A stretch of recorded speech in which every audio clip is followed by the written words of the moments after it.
let's talk about the 7 healthiest foods you can eat. Now, the question is, what makes a food healthy? But to figure that out, we must also look at what foods make us sick. And at all the things that can make us sick, as you might know already, insulin is at the top of the list. So any foods that raise insulin, because your blood sugars are now raised, would not only inhibit your health, but it's going to make you ill. Also, foods that deplete you of nutrients will make you ill as well. So we want nutrient-dense foods. We want foods that enhance nutrient absorption. It means low carb as one of the factors.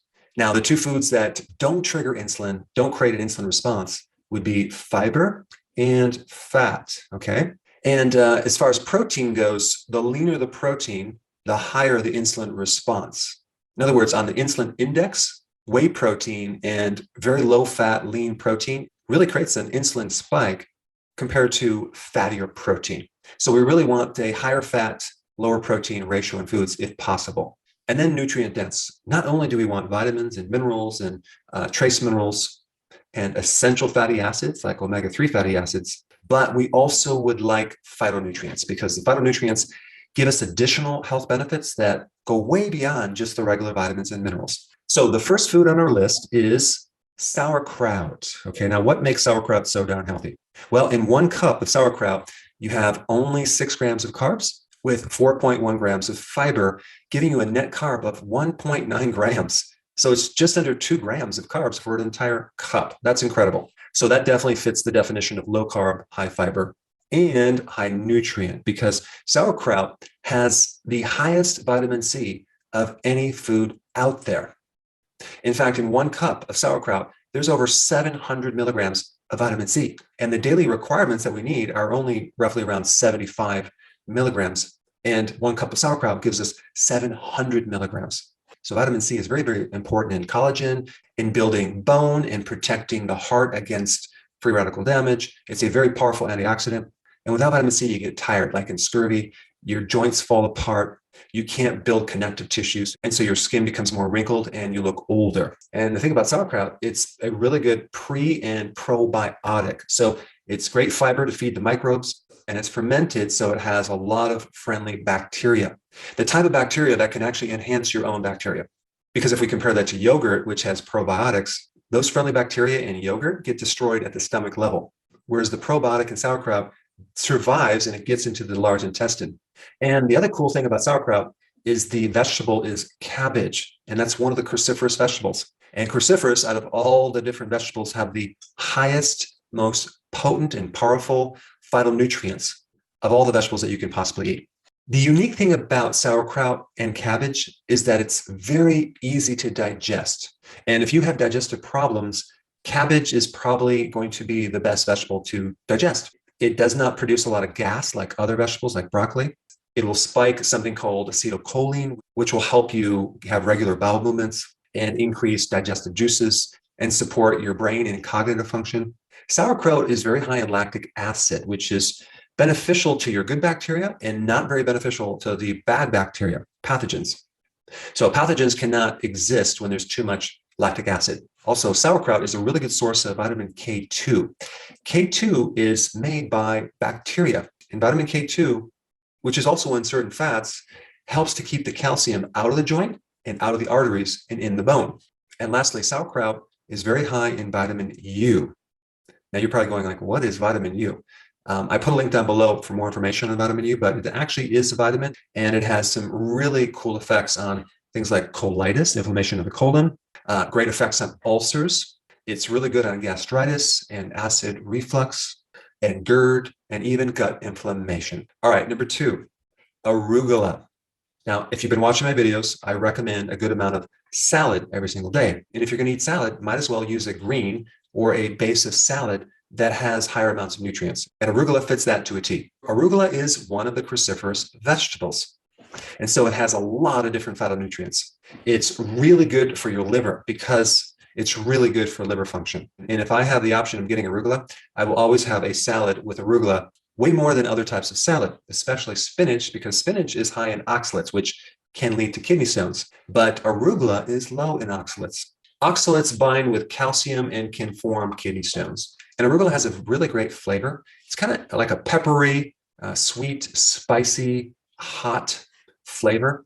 And it doesn't need much to season it. So sometimes I'll just add the extra virgin olive oil and maybe a little sea salt, and that's it. Arugula is really good for inflammation. It has very high anti-inflammatory properties. Arugula is also high in nitric oxide, which is good for libido and erectile dysfunction, and for cardiovascular health because it supports the endothelial walls, that's the inner part of the arteries, and you can develop clots and plaquing. Arugula is also high in calcium, potassium, folate, magnesium, vitamin C, and K1. And lastly, arugula has some pretty potent anti-cancer effects. All right, the next food on the list is salmon. Now, of course, I would always recommend getting the wild-caught salmon and the type of salmon that is the fattiest type of salmon. I also like to keep the skin on it because there's some serious extra fat right beneath the skin. Now, if you're concerned about the mercury levels in salmon are substantially less than other types of fish, and they're way below the danger threshold. And the other thing you need to know about salmon is it's high in selenium. Selenium counters mercury. If there's selenium present, you're not going to be able to absorb mercury. So if you're going to eat salmon, you don't have to worry about mercury. Now, out of all the fish, salmon is extremely high in omega-3 fatty acids. And omega-3 fatty acids are really good for the brain, the heart, your joints. Omega-3 has anti-cancer properties.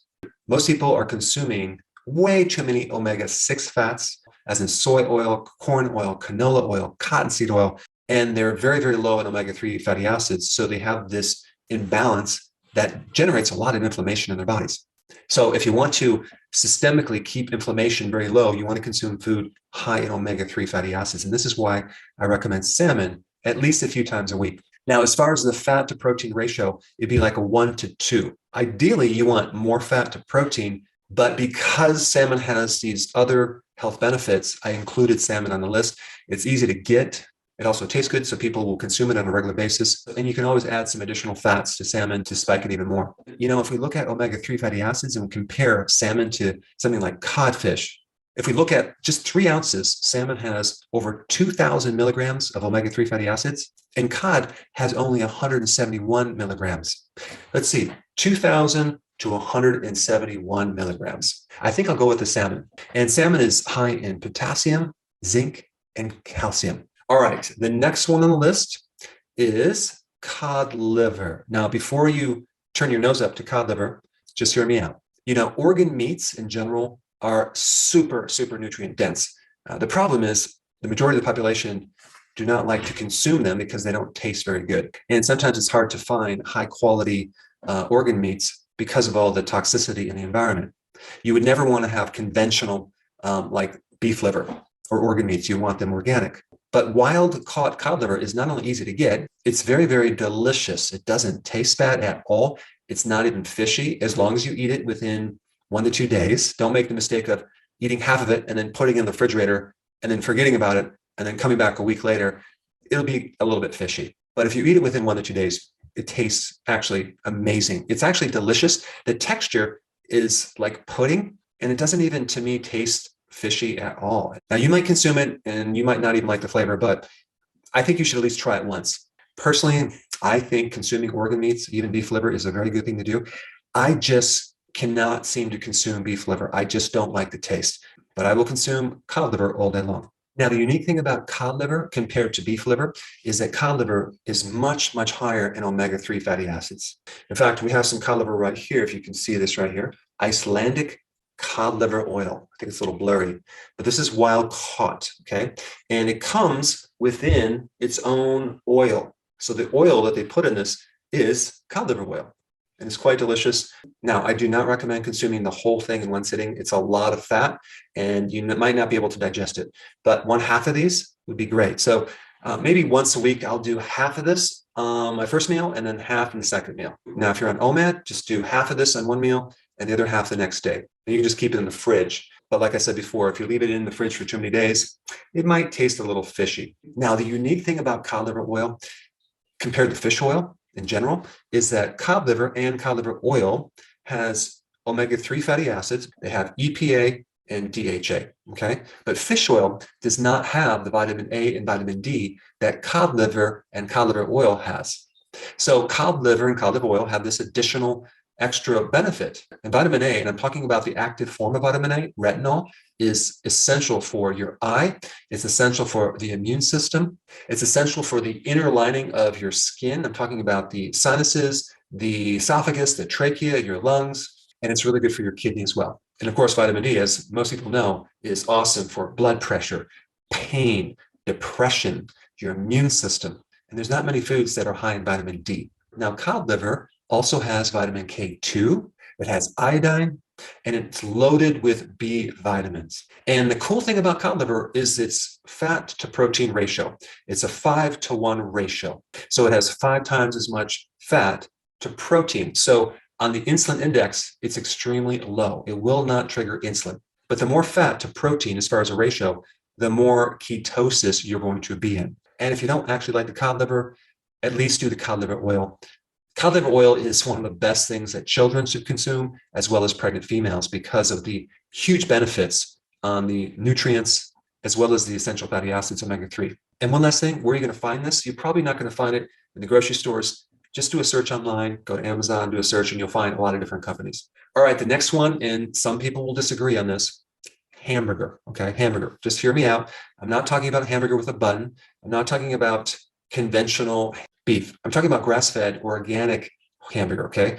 Not lean hamburger with like 90%. That's too lean. I don't recommend that.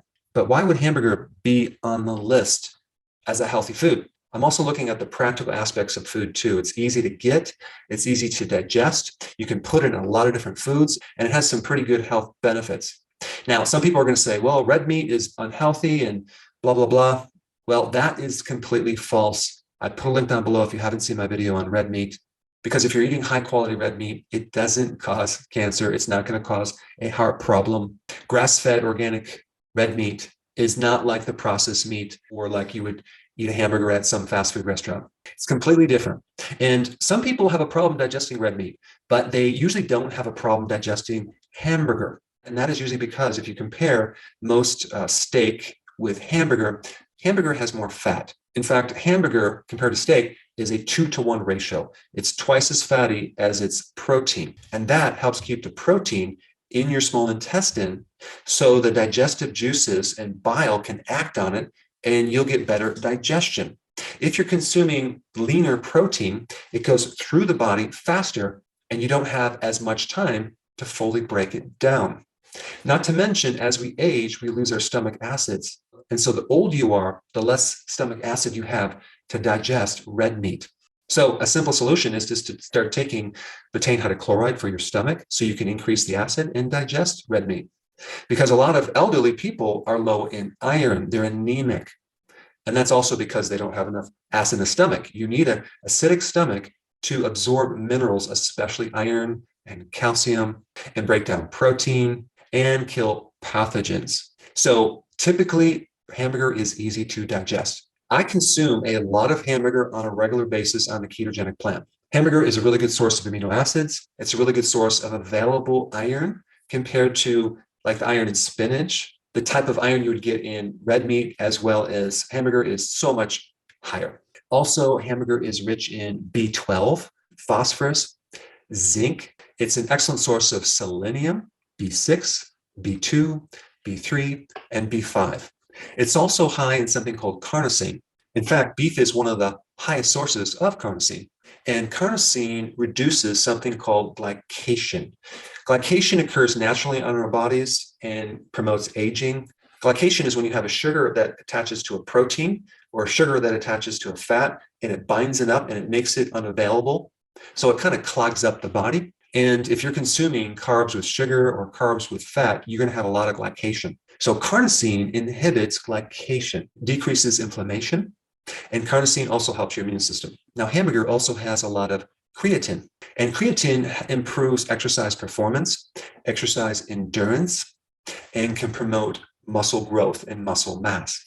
Now, there are other meats that are higher in fat, like duck and lamb, but even pork. But I picked hamburger as something on the list that's very practical, easy to get, tastes good, and has a lot of health benefits.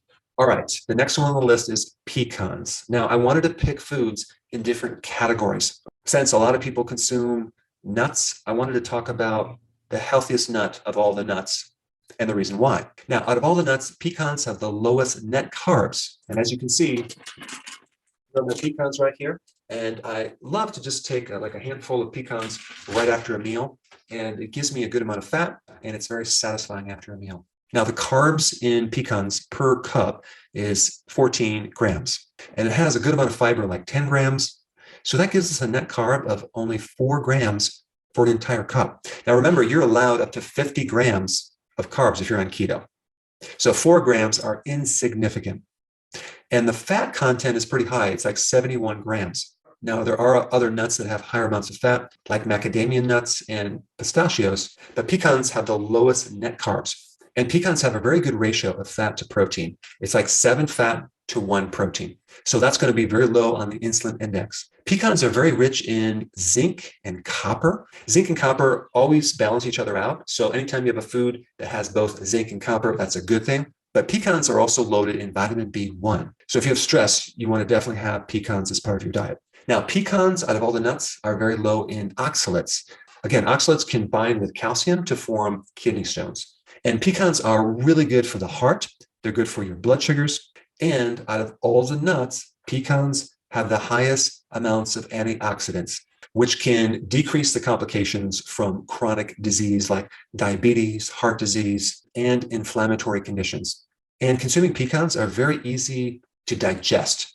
They're easier to digest than walnuts, peanuts, Brazil nuts, and even macadamia nuts. And I like pecans because of the taste as well, because you can add them in different recipes for keto desserts. And I put some down below if you want to check them out. All right, the last one on the list is extra virgin olive oil. You want to make sure you have the real stuff. As you can see, I use the real stuff right through here. There's a lot of different types that you can use. I don't know if you can read that, but you can see I use this olive oil. I use a lot of it on a regular basis.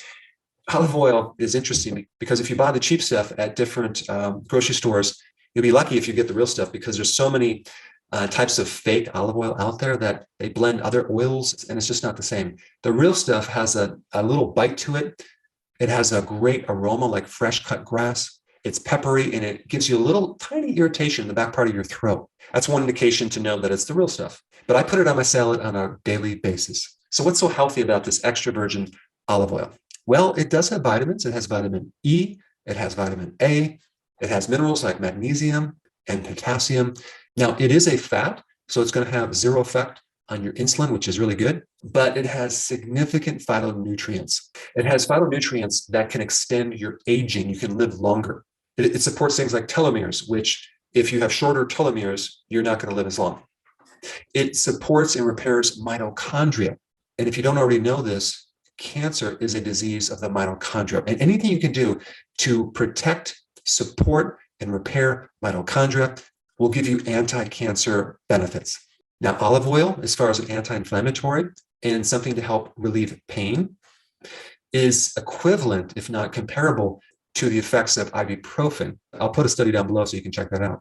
And compounds in extra virgin olive oil can reduce beta amyloids. That's that stuff that develops as plaquing in your brain when you have Alzheimer's. So it's really good for the brain and good for memory and focus and concentration.